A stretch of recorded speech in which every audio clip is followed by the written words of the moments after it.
오늘 우리가 읽은 이 성경 말씀에 가장 중요한 말씀은 사실 20절입니다. 20절에 보면 마음이 완악하여 이스라엘 대적하여 싸우러 온 것은 여호와께서 그리하게 하신 것이라 하는 말씀을 가지고 좀 깊이 있게 좀 다뤄볼까 합니다. 이 내용은 여러분 다 아세요. 여호수아는 정복전쟁을 치르고 있습니다. 그 정복전쟁이 이제 끝나는 시점입니다. 그러니까 싸움을 해서 이제 다 전멸했다. 성경 읽어보면은 여호수아가 가는 곳곳마다 하나님께서 시키는 대로 가는 곳곳마다 승리를 하는 거예요. 그래서 보면은 다 전멸했더라 그런 그 단어들이 계속 나옵니다. 여기 11장 첫 1절부터 쭉 읽어보면 몰살시키고 6절에도 보면 몰살시키고 그 다음에 8절에도 보면은 추격하여 한 사람 남기지 아니하고 쳐 죽이고 아주 잔인한 그 내용들이 좀 나와요. 10절에도 칼날로 쳐 죽이고 11절에도 보면은 진멸하여 호흡이 있는 자는 하나도 남기지 아니했다. 그냥 다 몰살을 시켰다는 거죠. 이 정복전쟁입니다. 그런데 오늘 이 20절은 아주 중요한 이야기를 하고 있어요. 여러분, 사람의 인생을 결정짓는 것은 환경이 아니라는 것입니다. 오늘 그것을 좀 이야기를 하고 싶어요. 사람의 인생을 결정짓는 것은 마음의 상태라는 것입니다. 마음의 상태. 같은 기적을 보고 어떤 사람은 하나님께 돌아오기도 합니다. 그러나 같은 기적을 보고 어떤 사람은 끝까지 거부를 하는 거죠. 하나님이 거부를 합니다. 이걸 우리가 어떻게 설명할 수 있는 길은 없다는 것이죠. 오늘 본문 말씀 보면 가나안 정복 전쟁이 이제 끝이 나고 이스라엘 땅에 평화가 찾아온 이야기예요. 그런데 특별히 제가 아까 전에 20절에 대해서 강조를 했듯이 오늘 20절에 그 핵심적인 구절이 있습니다. 가나안 족속이 망한 이유가 싸움을 못해서가 아닙니다. 군사력이 약해서가 아니라는 것이죠. 그들의 마음이 완악했기 때문이다라고 성경이 기록을 하고 있다는 것이죠. 그러면 모세가 출애굽하기 전에 하나님께서는 애굽에게 10가지 재앙을 내리셨어요. 근데 웬만하면 10가지 재앙, 이제 10가지 재앙 중에 제일 마지막 재앙이 장자 재앙이었거든요. 그 이스라엘에 태어난 이집트에 태어난 장자 첫 아들은 하나님이 다 죽여버렸어요. 그 초상집이 된 거예요, 전국이. 그래서 이제 다 가라 이렇게 했단 말이에요. 근데 그 전에 보면은 하나님께서 이집트 왕을 완악하게 했다라는 표현이 계속 나옵니다. 자세히 읽어보시면. 그러면 우리가 궁금해할 겁니다. 그러면 하나님께서 우리가 흔히 말하는 속된 말로 짜고 치는 고스톱 아니냐? 하나님께서 마음을 완악하게 했으면은 하나님 책임이지? 대다수 이렇게 반응을 한단 말이에요. 그럼 그건 큰 오해입니다. 오늘 보십시오. 그들의 마음이 완악하여 이스라엘을 대적하여 싸우러 온 것은 하나님께서 그리하게 하신 것이다 라고 이야기를 하잖아요. 그러면 이 단어만 딱 보면은 하나님께서 마음을 완악하게 해가지고 안 믿게 하고 죽여버리면 하나님 탓이지요. 이렇게 하는데 이 사람들은 이미 여러분 이스라엘 백성들이 가나안 땅으로 진격하기 전에 들어오기 전부터 하나님에 대한 이야기를 다 들었단 말이에요. 그 중에 기본 족속들은 그것을 듣고 미리 선수를 쳐가지고 가가지고 우리가 먼 나라에서 거짓말을 좀 했어요. 먼 나라에 왔으니까 우리하고 화진합시다. 그래서 목숨을 다 부지했단 말이에요. 근데 이 사람들은 그걸 다 듣고도 아니야, 우리 이길 수 있어. 우리 군사력이 있으니까 막 연합해가지고 온 전신의 왕들이 다 연합했단 말이에요. 보세요.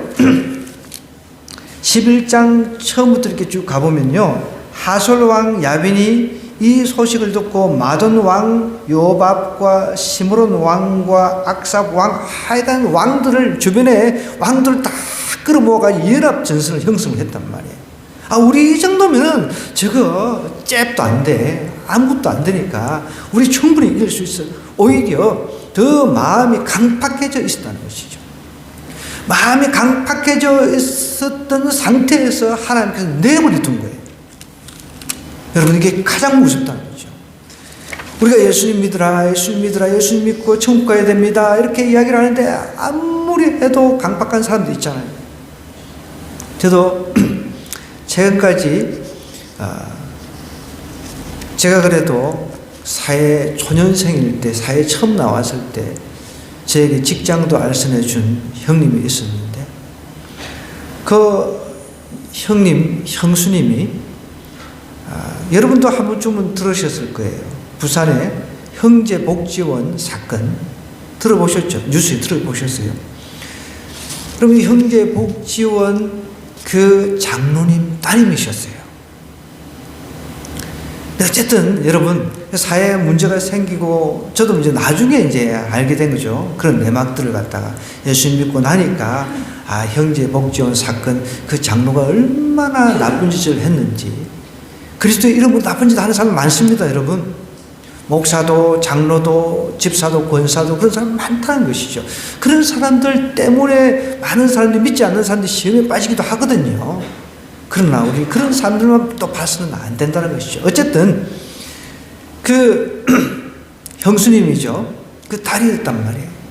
근데 살아있을 때 제가 찾아가서 이제 자기가 먼저 이야기를 하더라고요. 자기 아버지가 장로였다고 이야기를 먼저 하니까 그렇구나, 저도 이제 아는 거죠.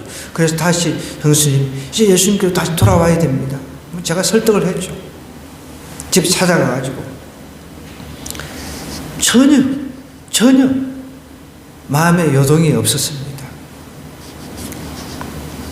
제가 또 자기 아들 결혼식 하는데도 또 찾아갔어요. 어떻게 했지? 마음의 문을 열어보려고.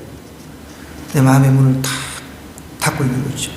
완악하다라고 하는 말은요, 이 문을 그냥 걸어 잠그고 있는 거죠. 문을 안 열어주는 거죠. 내 마음의 문을 열어야 되는데 열어야 들어갈 것 아닙니까? 예수님께서도 마음의 문을 열어라 그랬거든요. 들어가겠다고 했는데 안 열고, 하나님께서는 우리의 자유의 의지를 존중하십니다. 안 열고 있는데 뭘 어떻게 할 수가 있습니까? 그런 가운데 또 저희 아버지가 돌아가셨을 때 또 찾아뵙고 또 이야기를 했어요. 근데도 계속 거부를 합니다. 근데 아니나 다를까 하나님께서 그 바로 이후에 바로 데려가셨어요. 바로 죽어버렸어요. 그 사건으로 저도 너무 좀 당황했지만, 문제는 그 이제 형님이 있잖아요. 형님, 제가 또 찾아갔어요. 이렇게 됐으니까 사람의 안단은 모르지 않느냐, 또 설득을 했어요. 그리고 말씀도 보내고 제가 설교문을 편집을 해서 보내고 했는데 딱 잘라서 이런 거 보내지 말라라고 딱 이야기를 하길래, 이 사람은 마음의 문을 완전히 닫았구나, 완악하구나. 그래서 그 뒤로 제가 딱 잘라버렸어요. 저는 그렇게 보내면은 일절 안 보냅니다. 기도도 중보기도도 안 합니다. 그 사람에 대해서 할 필요가 없는 것이죠. 이미 마음을 완악하게, 본인이 마음을 완악하게 닫고 있는데 어떻게 중보기도를 해가지고 문 열어달라 할 필요가 없는 것이죠. 그냥 자기는 그렇게 살다가 죽겠다는 것이죠. 그럼 말 다 한 것이죠. 일체 관심을 끊어버렸습니다. 여러분, 오늘 말씀도 보면 그렇게 하나님의 역사를 지금 가나안 족속들이 보았다는 것입니다.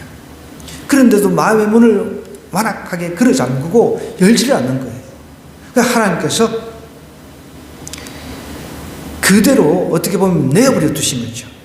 그들의 마음이 완악하여 이스라엘 대적하여 싸우러 온 것은 하나님께서 그리하게 하셨다는 거예요. 내버려 두셨다는 뜻입니다.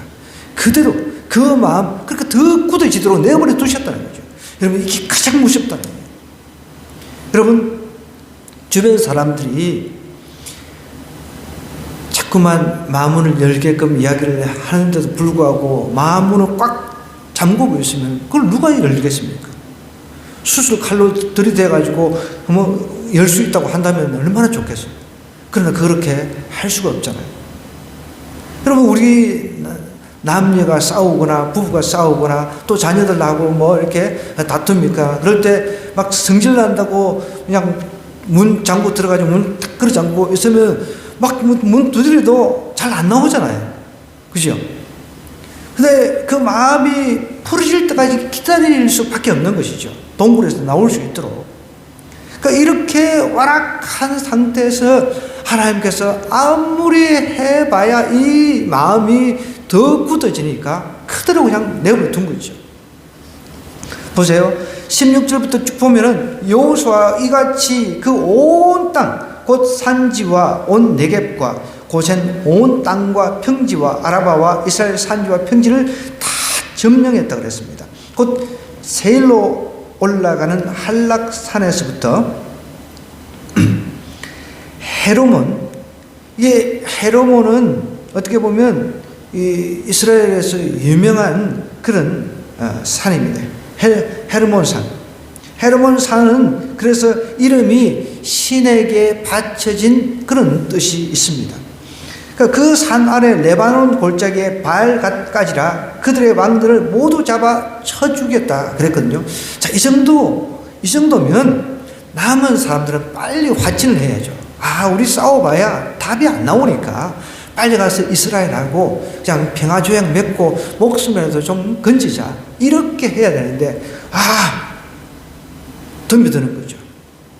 우리 싸워서 저 이스라엘 이길 수 있다.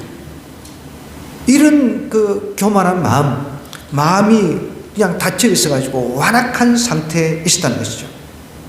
그러면서 이제 여호수아가 그 모든 왕들과 싸운 지가 오랫동안이다라고 이야기를 하는데, 이 오랫동안이라고 하는 표현은 그냥 뭐 몇 달 수준이 아니라 성경에서 이렇게 조금 한번 이렇게 우리가 추적을 해보면 한 7년 정도 걸렸다는 거죠.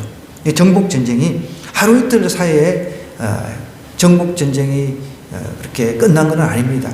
한 7년여의 시간이 걸려가지고 이제 정복전쟁이 끝난 것입니다. 기본 주민 히브리 족속 외에는 이스라엘 자손과 화친한 성읍이 하나도 없었다는 거죠. 기본 족속은 아까 전에 제가 서두에서 설명했듯이 홍해를 가르신 하나님에 대한 이야기를 들었단 말이에요. 여리고를 갖다가 고함만 질러가지고 여리고를 무너뜨린 이야기를 다 들었어요. 낮에는 구름 기둥, 밤에는 불 기둥으로 하나님께서 인도하신 이야기를 다 소문을 들었다는 것이죠. 그러니까 어떻게 보면은 그 지도자들이 굉장히 거기에 대해서 이제 빠른 거죠. 이제 소식을 듣고 이러다가는 우리도 다 죽게 생겼다. 그래서 먼저 가서 화친했다는 거예요. 그러니까 여러분 지도자도 하나님의 능력을 알고 하나님의 그 능력에 빨리 반응하는 그런 지도자가 필요한 거예요. 그래서 우리도 지도자를 놓고 기도해야 됩니다. 하나님 능력하고 상관없이 자기의 생각과 자기의 뜻대로 행하려고 하면은 백성들 몰살시키는 겁니다. 여러분 그걸 알아야 됩니다. 보세요. 뭐 기본 여기 히브리 족속 외에는 살아남은 족속이 없다는 거예요. 물론 이제 외부에 이렇게 쫓겨나간 족속도 있습니다. 그렇다고 해서 모든 사람들을 다 죽인 건 아니에요.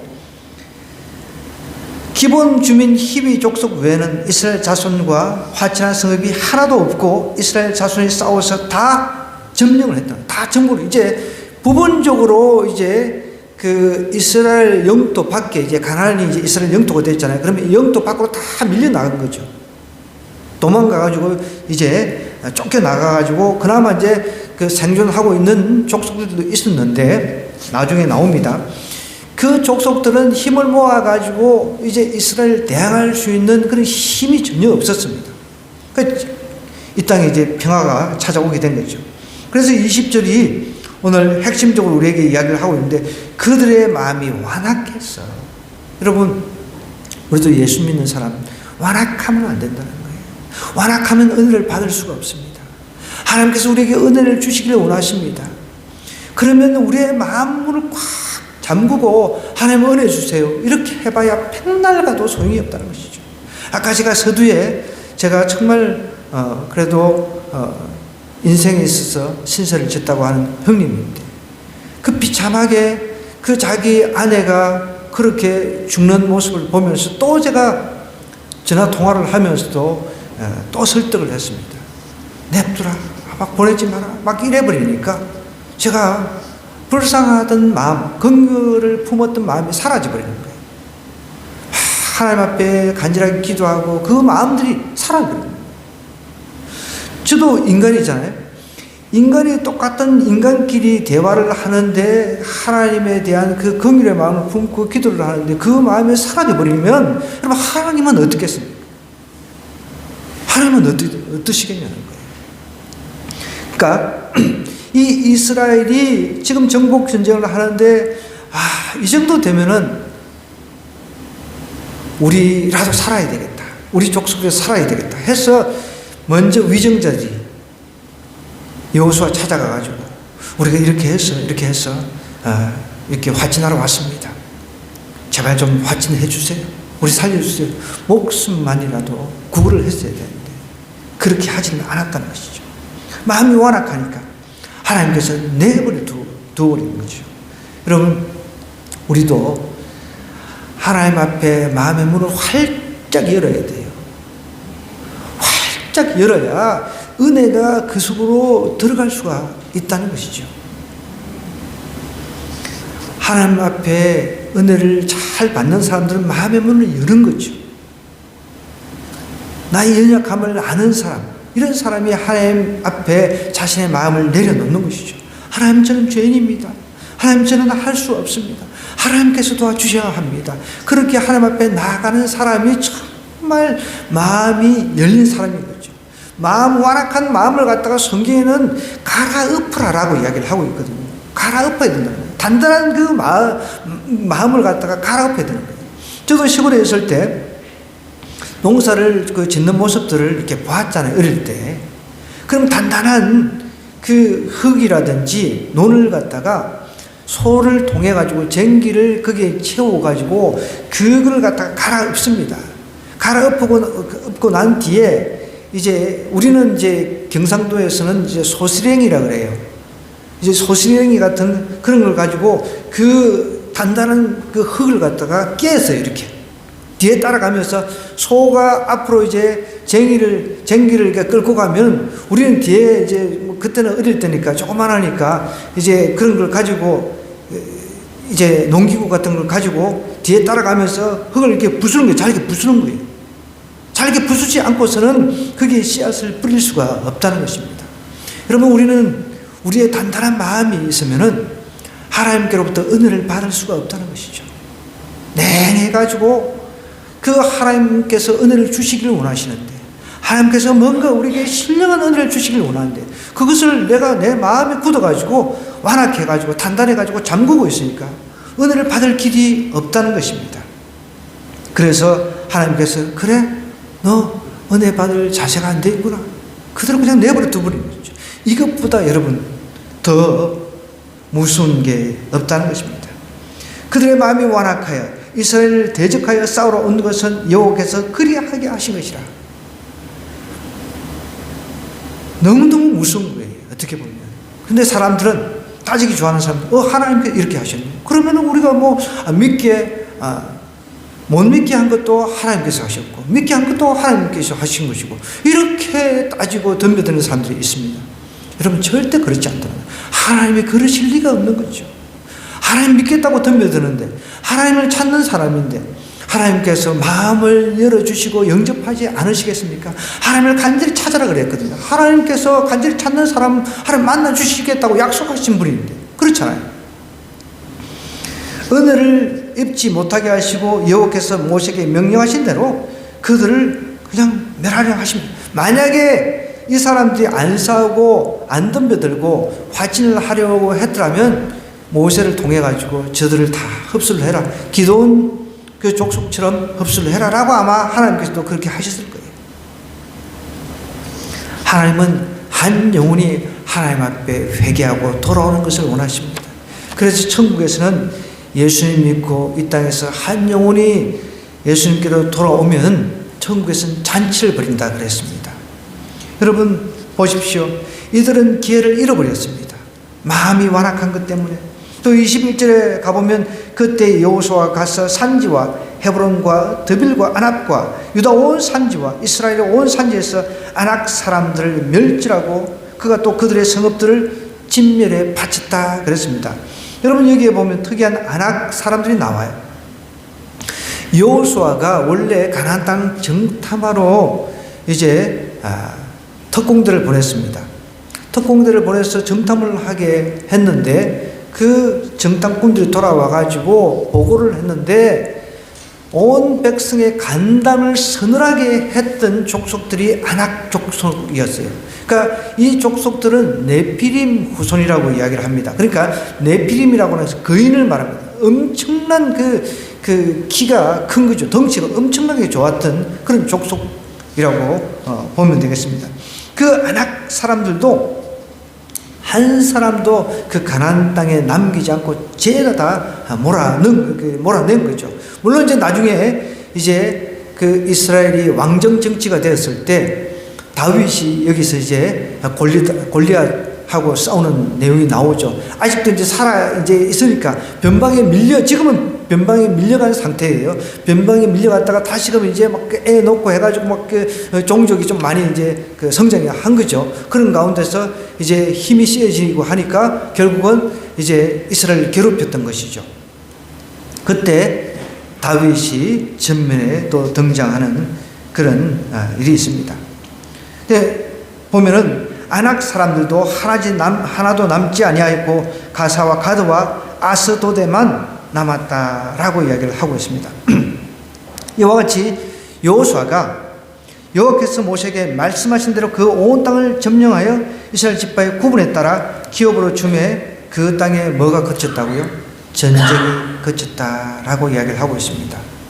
여러분 여기서 오늘 우리가 핵심적으로 꼭 알아야 될 게 있습니다. 완악한 마음은 결국 멸망한다는 것입니다.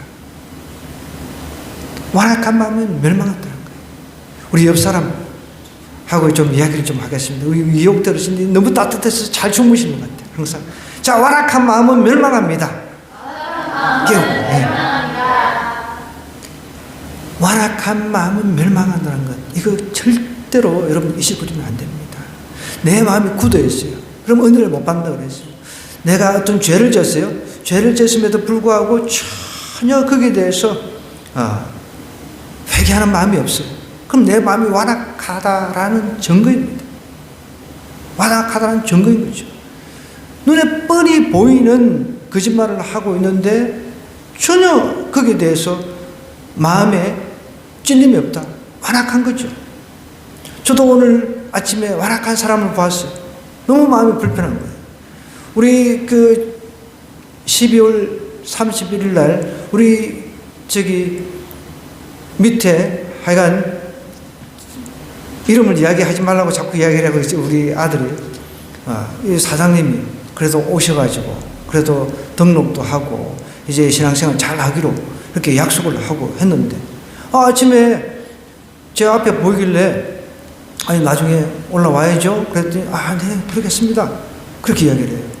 그래서 보니까 뭐 1,000원짜리 이렇게 해가지고 뭐 책에 뭐 넣으려고 하는 찰나에 제가 이제 등을 툭툭 치면서 요즘 다른 교회 다니는 거 아니죠? 그랬더니 그럼요.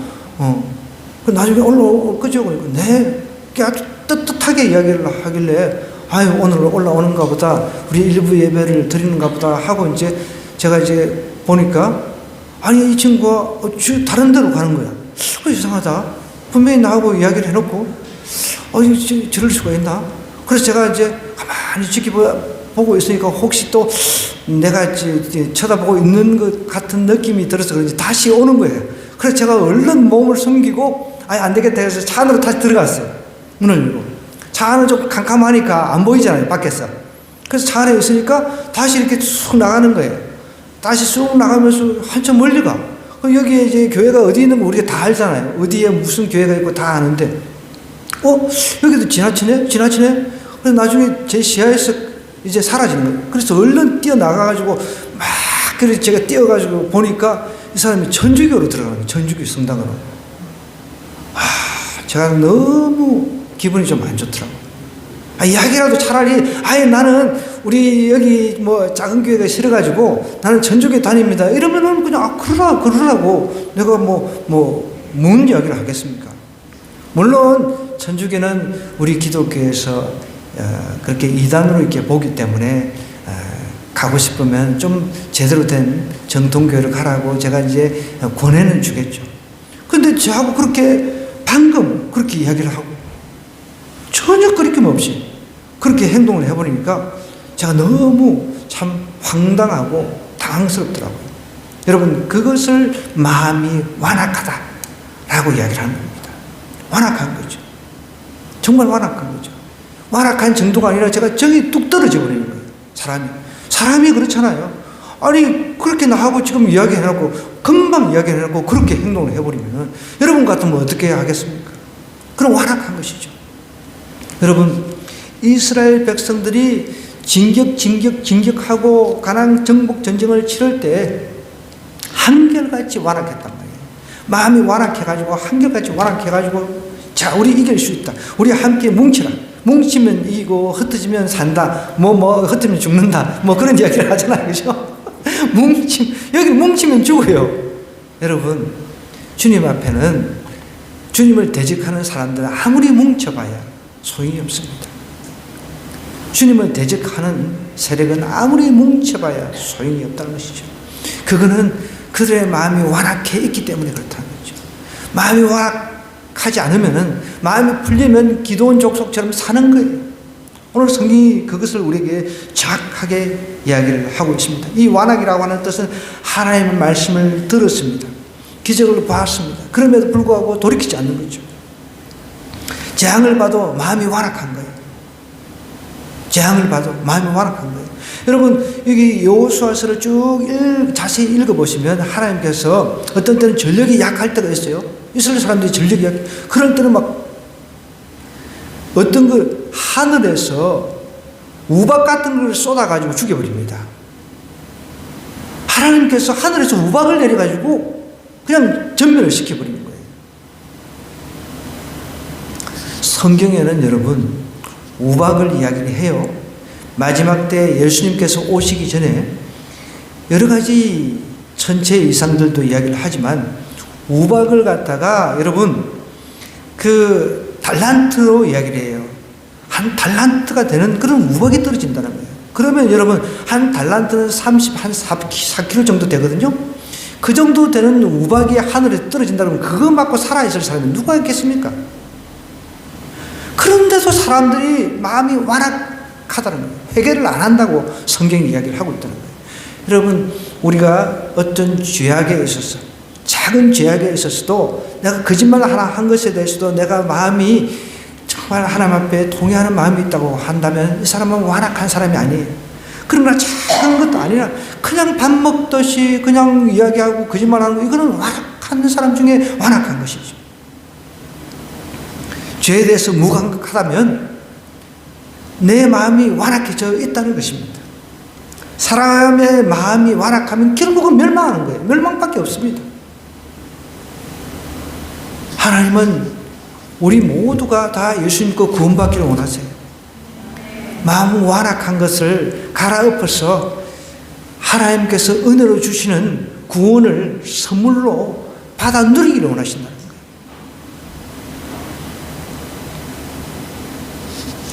우리는 사람들이 제가 속으로 생각해요. 우리는 사람들도 없으니까 팔아줄 그런 대상들이 딱 봐도 몇 명 없잖아요. 근데 저기 그 성당에는 좀 크잖아요. 사람들이 많잖아요. 여러분, 그런 마음으로 사업해도 100배, 100패입니다. 100패.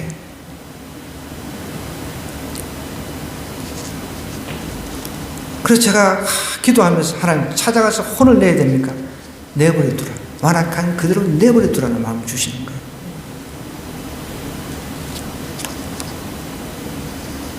세상 사람들도 그렇게 하지 않죠. 오늘 21절에서 23절은요, 부드러운 마음은 승리를 가져온다는 것을 이야기를 하고 있습니다. 21절에 뭐라고 이야기를 하고 있습니까? 여호수아가 온 산지와 이스라엘 온 산지에서 아낙 사람들을 멸절하고 그가 또 그들의 성읍들을 진멸하여 바쳤다 그랬거든요. 이 사람들의 마음들이 다 완악해져 있잖아요. 그런데 반대로 부드러운 마음은 순종할 줄 압니다. 여호수아는 쉬운 전투만 하지 않았다는 것입니다. 그러니까 과거 이스라엘 자신들을 메뚜기로 그냥 여기기만 했던 아낙 자손들하고 싸워서 이겼어요. 몰아냈어요. 이제는 하나님이 함께 하시는 걸 보니까 아예 아낙 자손 뭐 어마어마한 그 장신이라도 이제 하나님이 함께 하시는 걸 보았으니까 이제 두렵지 않은 거죠. 그래서 몰아낸 거예요. 그러니까 부드러운 마음은 하나님의 그 음성을 듣고 순종할 줄 아는 마음을 부드러운 마음이라고 하는 거예요. 그런 마음이 있으니까 승리하는 거예요. 그럼 부드러운 마음이 오래 가는 겁니다. 18절에도 보면 오랫동안 전쟁을, 그러니까 7년 가까이 전쟁을 치렀다 그랬잖아요. 하나님의 마음을 순종하면서 오랫동안 인내하면서 가는 거예요. 부드러운 마음은 결국은 안식도 누리는 겁니다. 여러분, 그 땅에 전쟁이 23절에 그쳤다고 그랬잖아요. 그 땅에 전쟁이 그쳤다는 거예요. 언젠가는 하나님 앞에 부드러운 마음을 가지고 있는 사람들은 반드시 안식하는 날이 온다는 것이죠. 오늘도 이 예배를 시작하기 전에 저희 아들이 그런 이야기를 하는 거예요.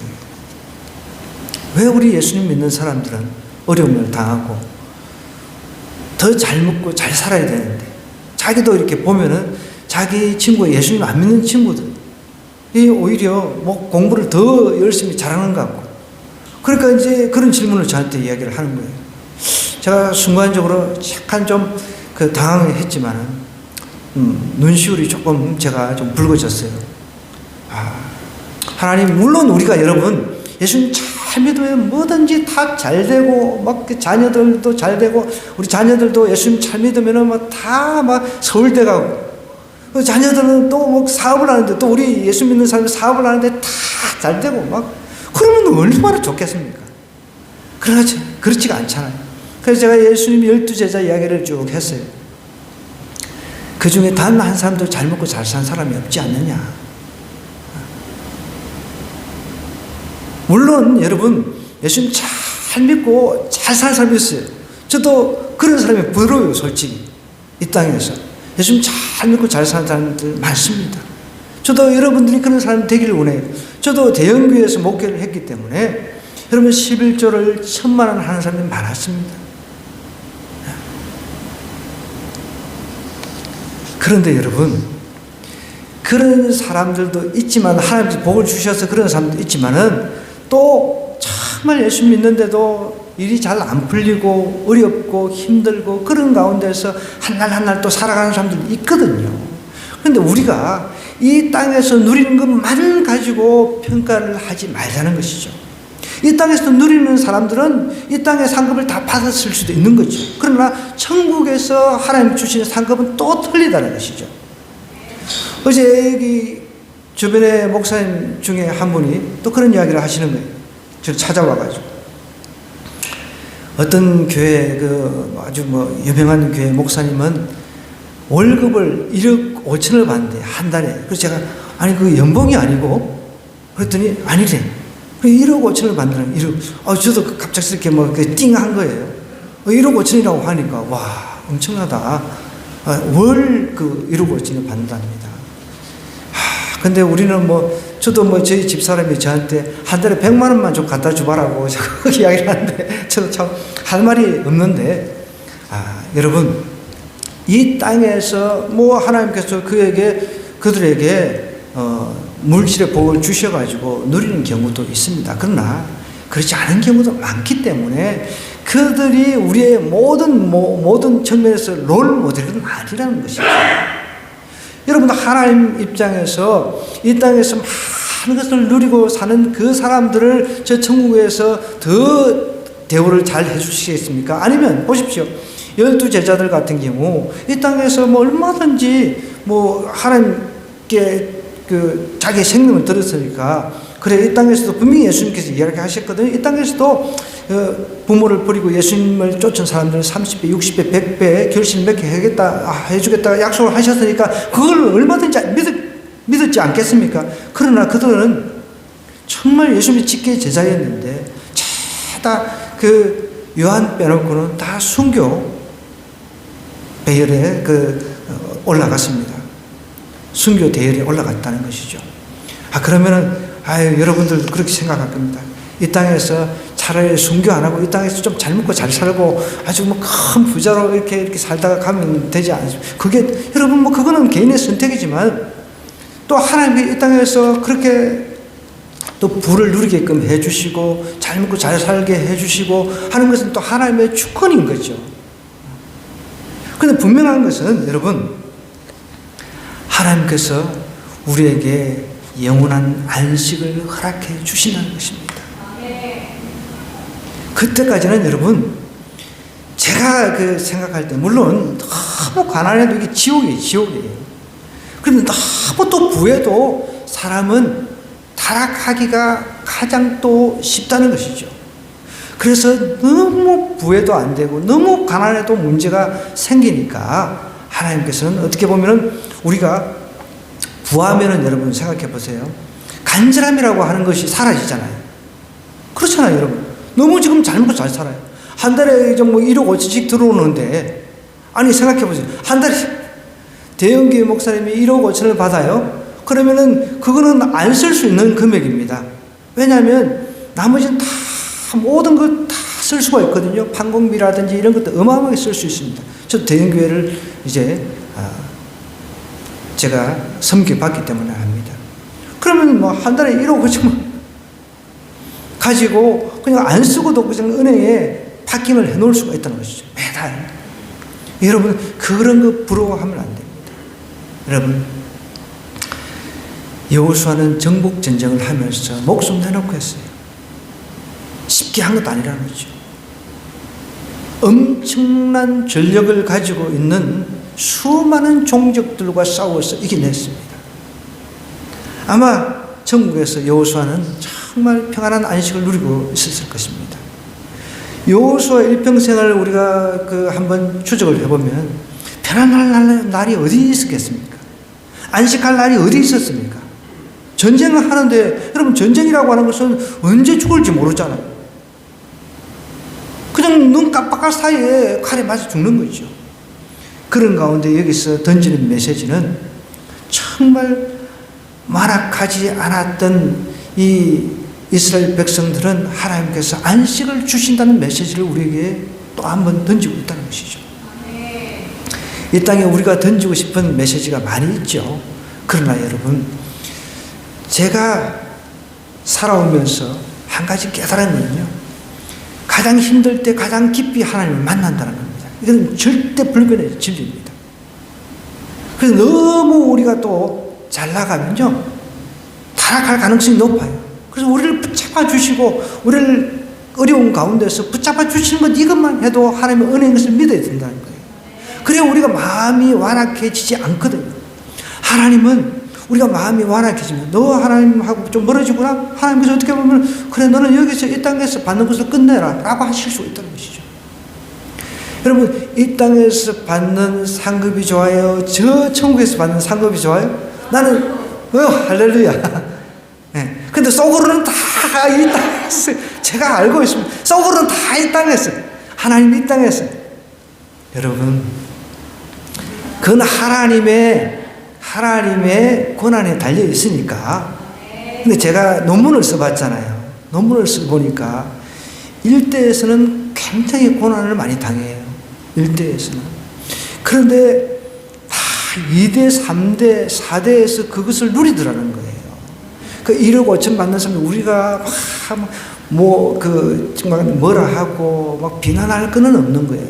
그 윗대에 순교자도 나왔을 수 있습니다. 그 윗대에 할아버지 고조 때 순교자도 나왔을 수 있다는 것이죠. 그러니까 그 단면만 보고 뭐라 할 수가 없다는 것이죠. 그래서 여러분 우리는 마음을 완악하게 하지 말아야 됩니다. 마음을 완악하지 않고 나한테 주어진 이 고난, 어려움 이것도 하나님께서 나한테 허락하신 것이라고 생각하고 내가 달게 감내하면서 헤쳐나가다 보면 하나님께서 또 어떤 복을 주실지는 모르거든요. 우리가 그것을 오늘 이 말씀을 통해서 좀 깨달았으면 좋겠습니다.